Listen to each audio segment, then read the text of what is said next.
Hello സണിച്ചായ, നിങ്ങൾ എന്തിനാ നാണമില്ലാതെ വഴിയെ പോകുന്ന പെൺകുട്ടികളൊക്കെ വിഷ് ചെയ്യുന്നേ? അത് എനിക്ക് പരിചയമുള്ളതുകൊണ്ട് ഞാൻ ചുമ്മാ ഫോർമാലിറ്റി. എന്നിട്ട് ആ പെണ്ണ് പരിചയമൊന്നും കാണിച്ചില്ലല്ലോ. താനിതെങ്ങനെ കണ്ടു? താൻ എവിടുന്നാ ഫോൺ ചെയ്യുന്നത്? ഞാൻ അന്ന് പറഞ്ഞത് ഓർക്കുന്നില്ലേ? ഇഷ്ടമുള്ളവരുടെ ചുറ്റിക്കളി മുഴുവൻ കാണുന്ന യന്ത്രത്തിന്റെ കാര്യം. ഒരു മിനിറ്റ്. മറ്റേ ഫോൺ പാർട്ടി ഇവിടെ എവിടെയോ നിന്ന് ഫോൺ ചെയ്യുന്നുണ്ട്. താനൊന്ന് പോയി വാച്ച് ചെയ്തേ. ഏതെങ്കിലും പെണ്ണ് മലയാളത്തിൽ ഫോൺ ചെയ്യുന്നുണ്ടാ കൈയോടെ പിടിച്ചോ, വിടരുത് അവളെ. ഹലോ, ഞാനിപ്പോ എന്താ ചെയ്യുന്നതെന്ന് പറയാം. കൂടെ ഉണ്ടായിരുന്ന അയ്യരമുരുടൻ എവിടെയോ പറഞ്ഞു വിട്ടിട്ട് എന്നോട് സംസാരിച്ചോണ്ടിരിക്കുന്നു. മെറൂൺ കോട്ടും ബ്ലാക്ക് പാന്റും. പാന്റിന്റെ സിപ്പ് കുറച്ചുകൂടെ ഇടാനുണ്ട് കേട്ടോ. ഹലോ, ഇപ്പൊ ഇട്ടു, ഒരു ശ്രദ്ധയില്ല.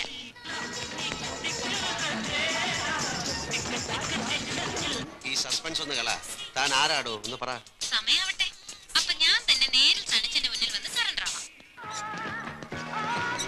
പക്ഷെ തോറ്റോന്ന് സണിച്ച് സമ്മതിക്കണം. ഏറ്റവും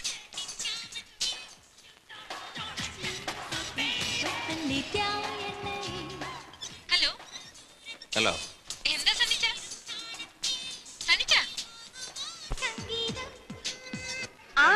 അതെ, കഴിഞ്ഞ ആഴ്ച തന്നെ ഞാൻ നാട്ടിലേക്ക് വരാൻ ഒരുങ്ങിയതാണ്. പക്ഷെ എന്ത് ചെയ്യാൻ?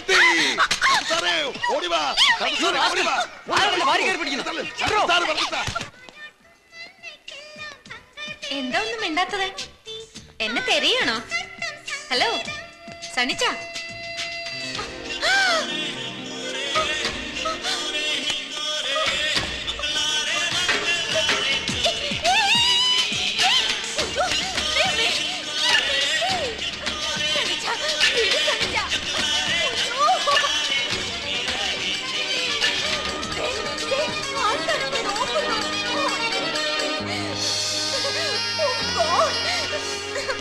എന്നെ താഴെ ഇറക്കുന്നേ. അയ്യോ,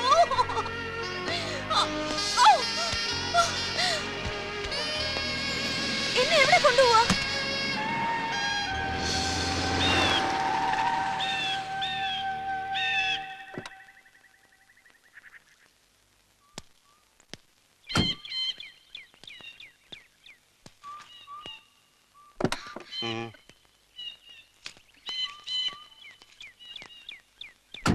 എന്താ നിന്റെ പേര്? സാന്ദ്ര വാളുകാരൻ. നാട്ടിലെവിടാ? തൃശൂർ. നിന്റെ തന്തയുടെ പേരെന്താ? ജോൺ വാളുകാരൻ. എത്ര നാളായി ഈ രോഗം തുടങ്ങിയിട്ട്? എന്ത് രോഗം? കാണുന്ന ആണുങ്ങളെയൊക്കെ ഫോണിൽ വിളിച്ച് കുഞ്ഞു കളിക്കുന്ന രോഗം. ഞാൻ കാണുന്നവരൊന്നും ഫോണിൽ വിളിച്ചില്ലല്ലോ. ഒരാളെ വിളിച്ചുള്ളൂ. അതെനിക്ക് ഇഷ്ടമുണ്ടായിട്ടാ. എന്താ എന്താ പറഞ്ഞേ? ഇഷ്ടമാണെന്ന്. വാട്ട്? സായ സിന്താമു. You love me? Yeah.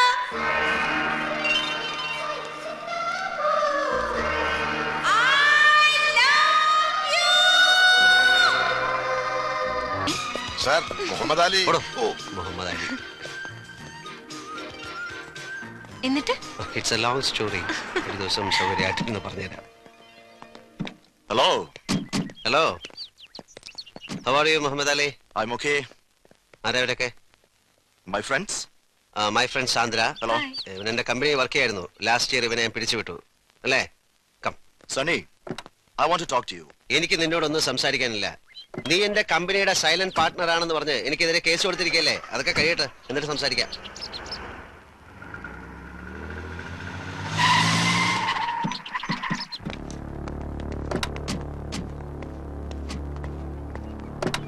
അങ്ങനെ അങ്ങ് പോവാൻ വരട്ടെ. എനിക്ക് പറയാനുള്ളത് കേട്ടിട്ട് പോയാ മതി. എനിക്ക് നിന്നോടൊന്നും സംസാരിക്കാനില്ലെന്ന് പറഞ്ഞില്ലേ? എന്താ മുഹമ്മദ് അലി ചെയ്ത തെറ്റ്? 4 വർഷം കമ്പനി ജോലി ചെയ്തിട്ട് വെറുതെ അങ്ങ് ഇറക്കി വിട്ടാ പോവാൻ പറ്റുമോ? തനിക്കിതൊക്കെ അറിഞ്ഞിട്ട് എന്താ കാര്യം? നിർബന്ധമാണെങ്കിൽ പറയാം. ഞാനേ ഇവനെ എന്റെ ഒരു ബ്രദറിനെ പോലെ കൊണ്ടു നടന്നാണ്. ഓക്കെ, കഴിഞ്ഞ വർഷം വരെ എന്റെ ബിസിനസ്സുകളിൽ ഏറ്റവും പ്രോഫിറ്റ് കിട്ടിയിരുന്നത് എന്റെ കൺസ്ട്രക്ഷൻ കമ്പനിയിൽ നിന്നാണ്. കഴിഞ്ഞ 1 വർഷമായി ഞാൻ കൊടുക്കുന്ന ടെൻഡറുകളിൽ നിന്ന് 5000 10,000 കുറച്ച് ഒരു ചൈനീസ് കമ്പനി പിടിക്കുന്നു. ഞാൻ കൊടുക്കുന്ന ടെൻഡറുകൾ ഇത്ര കൃത്യമായിട്ട് ആ ചൈനീസ് കമ്പനി എങ്ങനെ അറിയുന്നു? എന്റെ കമ്പനീസിലെ എംപ്ലോയീസിനെ മുഴുവൻ ഞാൻ ഷഫിൾ ചെയ്തു. എന്നിട്ട് ഞാൻ ഈ മുഹമ്മദ് അലിയെ സംശയിച്ചില്ല. അവസാനം സിംഗപ്പൂർ ഗവൺമെന്റ് സീ സൈറ്റിൽ പണിയാൻ പോകുന്ന ഒരു 5 സ്റ്റാർ ഹോട്ടലിന്റെ കോൺട്രാക്ട് കോട്ട് ചെയ്തപ്പോൾ മുതൽ ഞാൻ ഇവന്റെ മേലൊരു കണ്ണുടക്കി വെച്ചു. എന്റെ നിഴൽ പോലെ പറ്റി നടന്ന ഇവൻ നക്കാപ്പിച്ച കാശിന് വേണ്ടി ഒരു ചൈനക്കാരൻ എന്നെ ഒറ്റുകൊടുക്കുകയായിരുന്നു. പക്ഷെ കർത്താവ് എന്റെ കൂടെ ആയിരുന്നു. ഗവൺമെന്റ് ആ പ്രോജക്ട് മാറ്റിവെച്ചു. പുതിയ ടെൻഡർ നോട്ട് ക്ഷണിച്ചു. അതുകൂടെ ചോർത്തി കൊടുത്ത് എന്റെ കുതികാല് വെട്ടാൻ ഞാൻ ഇവനെ സമ്മതിച്ചില്ല. ഞാൻ ഇവനെ പറഞ്ഞു വിട്ടു. ഓക്കെ, അതാണ് കാരണം. Come come Sandra. Wait, darling, you can't go like that. Listen, I don't want to create any problem. Leave her. വിട്ടില്ലെങ്കിലോ?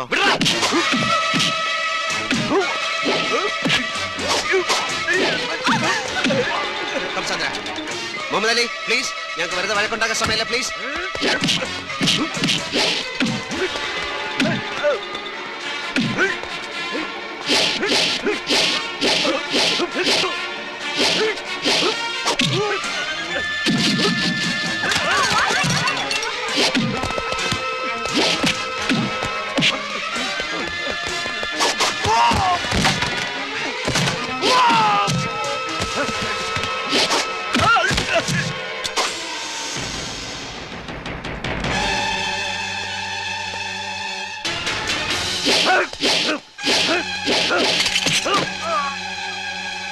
Sonny, I'll shoot you, man.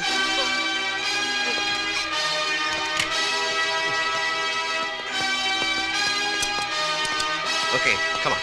Shoot me. Shoot me, Muhammad Ali. Shoot me, come on. You cannot shoot me. സണ്ണിച്ചായ, Muhammad Ali, please.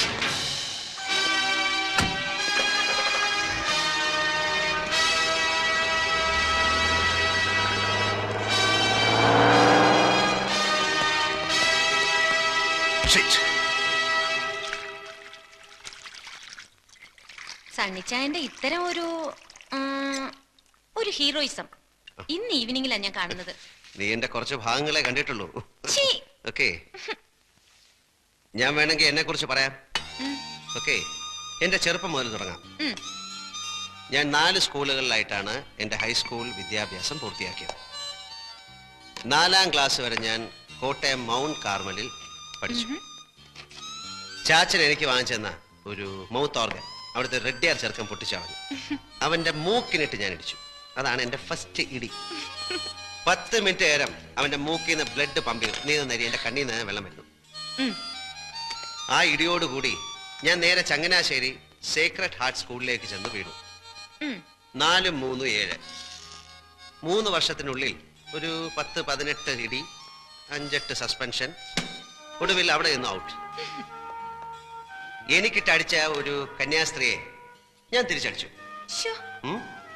അവിടെ നേരെ പാല സർക്കാർ വക സ്കൂളിൽ അവിടെ ഒരു clock ഉണ്ട്, ഓടത്തേ ഇല്ല.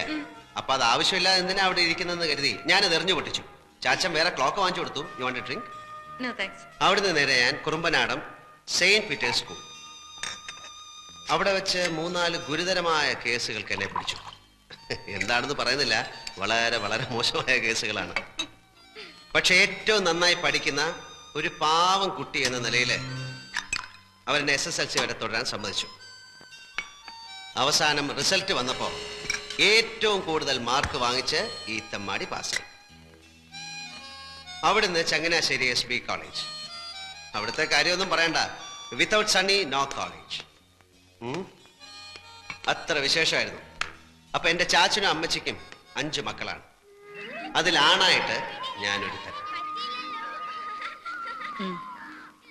സണ്ണിച്ചൻ പള്ളിയിൽ പോയിട്ട് വന്നോടി. ആ, നല്ലൊരു ഈസ്റ്റർ ദിവസമായിട്ട് അവൻ മൂടി പൊതിച്ചിടന്ന് ഉറക്കമാ. ഇന്നലെ മുതുപ്പാതിരായ്ക്ക് അവനും പൈലിയും കൂടെ കയറി വന്നത്. നിന്നെ ചാച്ചൻ വിളിക്കുന്നു. വിളിച്ചായിരുന്നോ? പൈലിനി തുരിശടിക്കാൻ ആളെ കൊണ്ടുവരാന്ന് പറഞ്ഞിട്ട് മരിച്ചുപോയി. മരിച്ചുപോയോ? അയാളുടെ ഭാര്യയുടെ അമ്മായിയപ്പന്റെ അളിയ പമ്പ് സെറ്റ് നന്നാക്കാൻ ആളെ കൊണ്ടുവരാന്ന് പറഞ്ഞിട്ടോ? അത് വളമിട്ട ശേഷം ആളെ വിളിക്കാന്ന് വിചാരിച്ചു. അപ്പൊ അതും ചെയ്തില്ലേ? അല്ല, ഓരോന്നായിട്ട് ചെയ്തു തീർക്കാനുള്ള ശ്രമത്തിലാണ്. വരട്ടെ. ഈ വിവരം കെട്ടവനെയാണോ ഇതൊക്കെ ഏൽപ്പിക്കുന്നത്? നിന്റെ കുടുംബത്തിൽ പിറന്നവനല്ലേ, ഇതിൽ കൂടുതൽ വിവരം എങ്ങനെ ഉണ്ടാവാ? അല്ലേടാ മോനെ? അമ്മച്ചി, ഞാൻ പള്ളി പോവാ. ഒരു ഈസ്റ്റർ ദിവസം ഉള്ളതുകൊണ്ട് മക്കളെയും മരുമക്കളെയും എല്ലാം ഒരുമിച്ച് കാണാൻ പറ്റി. അടുത്ത ഈസ്റ്റർ ആകുമ്പോഴത്തേക്ക് മോളിക്കുട്ടി ചാച്ചന്റെ കസ്റ്റഡിയിൽ നിന്ന് പോവും, ഇല്ല എൽസമ്മേ? പോടാ അവിടുന്ന്. എന്റെ കൂടെ ഇവിടെ താമസിക്കാൻ സൗകര്യമുള്ളവനെ ഞാൻ എന്റെ മോളെ കെട്ടിച്ചു കൊടുക്കും, അല്ലേടി? എന്റെ പിള്ളേരെ ഒന്ന് വേഗം ആവട്ടടി. 2 താറാവിനെയും കൊണ്ട് ഇരിക്കാൻ തുടങ്ങിയിട്ട് നേരം അത്രയായി. ബേബിച്ച ടൗണിൽ നിന്ന് സാധനം വല്ലതും വാങ്ങണമെങ്കിൽ പറഞ്ഞോളൂ. ഈസ്റ്റർ സ്റ്റോക്ക് തീരും. ബേബിച്ചെന്റെ പൈസ വാങ്ങിച്ച് നീ സാധനം വാങ്ങിച്ച പോലെ തന്നെ. ആ കർത്താവിന്റെ കൃപ കൊണ്ട് അളിയന്മാര് 3 പേരും ലാവിഷ് പാർട്ടീസാ. കാശ് മുടക്കാൻ ഒരു ഒരു മണി. ഈസ്റ്ററോ പെരുന്നാളോ വന്നാ മതി, ഇവളുമാര് കെട്ടിയവന്മാരെയും പിള്ളേരെയും എടുത്തോണ്ടെങ്കിൽ പോരും. ചാച്ചനെ അമ്മച്ചയും കാണാനെന്ന ഭാവത്തിൽ. പിന്നെ കോഴിയായി താറാവായി. പക്ഷേ ഓസിനാണ് കഴിക്കുന്നെന്നുള്ള കുറ്റബോധം അവർക്കില്ലല്ലോ. ആരാതളിയാ പെണ്ണ് കെട്ടുമ്പോ അളിയനും പഠിക്കും.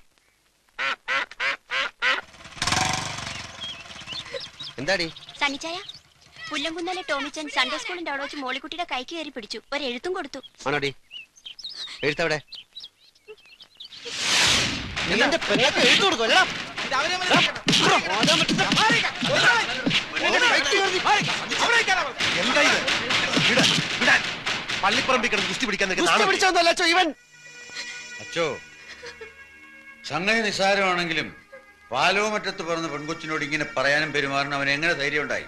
അത്രയ്ക്കൊന്നും ഉണ്ടായില്ലല്ലോ ടീച്ച. നിങ്ങളുടെ പെങ്കൊച്ചിനെ കല്യാണം കഴിക്കണമെന്ന് അവൻ ആഗ്രഹമുണ്ടെന്ന് പറഞ്ഞു, അത്രയല്ലേ ഉള്ളൂ. മതി.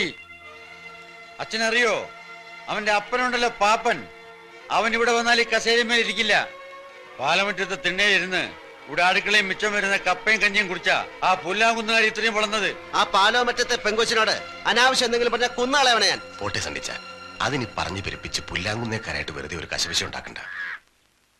നിങ്ങൾ ചെക്കന്റെ അപ്പനാണെന്ന് പറഞ്ഞ് വെറുതെ തലേ ചൊറിഞ്ഞോണ്ടിരിക്കാതെ ചെന്ന് മാനമര്യാദയ്ക്ക് പെണ്ണിനെ കെട്ടിച്ചേരും ചോദിക്കേണ്ട മനുഷ്യ. നീ എന്റെ കയ്യിൽ നിന്ന് മേടിക്കും. കുരുത്തം കെട്ടപ്പോ തൊന്തര ഉണ്ടാക്കി വെച്ചിട്ട് അതിന് പുറകെ അപ്പം പോയി തൂങ്ങിക്കോളെ. അപ്പാ ഞാൻ അതിനൊന്നും കാണിച്ചും പറഞ്ഞൊന്നുമില്ല. ഇച്ചായം കാണിച്ച് തെറ്റ് തന്നെ. ഇനി അത് ഊതി പിടിപ്പിച്ച് വഴക്കം വെക്കണമെന്ന് ഉണ്ടാക്കണ്ട. ദേ ബോളച്ച, നീ നിന്റെ കാര്യം നോക്ക്. അവനൊരു പുണ്യാളച്ചൻ. പറഞ്ഞ പോലെ അളിയൻ എന്ത് തെറ്റിയതെന്ന് അപ്പനീ പറയുന്നേ? എടാ കുഞ്ഞുഞ്ഞെ, നീ ഇവിടെ വന്ന് ഇവിടെ കെട്ടിക്കൊണ്ട് പോയത് ഇങ്ങനെ കുസ്തി പിടിച്ചിട്ടാണോ? മാനം മര്യാദയ്ക്ക് വന്ന് പെണ്ണിനെ കണ്ടു, ഇഷ്ടപ്പെട്ട് കെട്ടിക്കൊണ്ടുപോയി. അപ്പൻ ചുമ്മാ പുക്കാറുണ്ടാക്കാതെ അവിടെ ചെന്ന് കല്യാണം നടത്താൻ സമ്മതമാണോ ചോദിക്കും. പാപ്പച്ചൻ ഇതിന് എങ്ങനെ ധൈര്യം വന്നൊന്നാ എനിക്ക് മനസ്സിലാകാത്തത്. അല്ല, ടോമിച്ചൻ വന്നൊരു മോഹം പറഞ്ഞപ്പോ. മോഹങ്ങൾ തിരമാലകൾ പോലെയല്ലേ പാപ്പച്ച? ഒന്ന് തീരുമ്പോ മറ്റൊന്ന്. അതിന് പുറകെ വിവരമുള്ളവർ ഇറങ്ങിത്തിരിക്കാന്ന് വെച്ചാൽ പാപ്പച്ചനൊരു കാര്യം ചെയ്യും. ഇങ്ങനെ ഒരു ആലോചനയുമായിട്ട് ഇവിടെ വന്ന കാര്യം നാട്ടുകാരറിയണ്ട. കുറച്ചിൽ തനിക്ക് തന്നെയാ.